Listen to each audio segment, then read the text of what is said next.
एक जमाने का जिक्र है, एक छोटे से गांव में जो पहाड़ों के दरमियान छुपा हुआ था, एक नौजवान लड़की लीला रहती थी। गांव खामोश और अक्सर मुसाफिरों की नज़र से उजल रहता था, मगर लीला को ये गांव अपनी सुकूनत की वजह से बहुत पसंद था। हर सुबह वो सूरज निकलने से पहले जागती, इसके पांव ठंडी मिट्टी पर होते और वो गांव के किनारे पर वाक़ई वसी जंगल की तरफ चल पड़ती। जंगल एक मुअम्मा था। बुजुर्गों के मुताबिक वहाँ अजीब व गरीब वाक़यात पेश आते, मखलूक ऐसी जो पहेलियों में बात करती और दरख्त ऐसे जो इंसान की मर्जी के मुताबिक खम खाते। मगर लीला को खौफ ना था।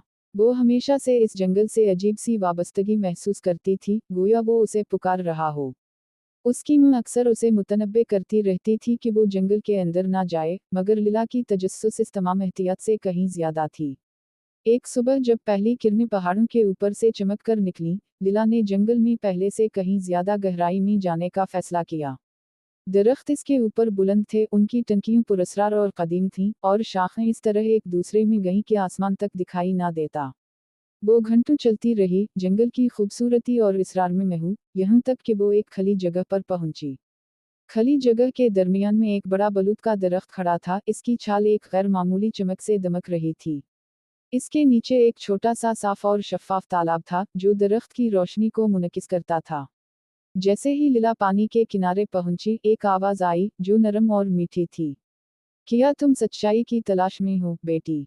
लीला थम गई। आवाज दरख्त से आ रही थी, और इसकी शाखें जैसे इस सवाल का जवाब देने के लिए हिल रही थीं।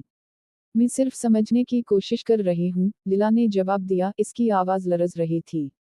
दरख्त की छाल मजीद चमक उठी, और इसमें से एक बूढ़ी औरत नमूदार हुई जिसके बाल चांदी जैसे सफ़ेद और आंखें सितारों की तरह चमक रही थीं। वो मेहरबानी से मुस्कुराई। सच्चाई हमेशा वैसी नहीं होती जैसी हम उम्मीद करते हैं, औरत ने कहा।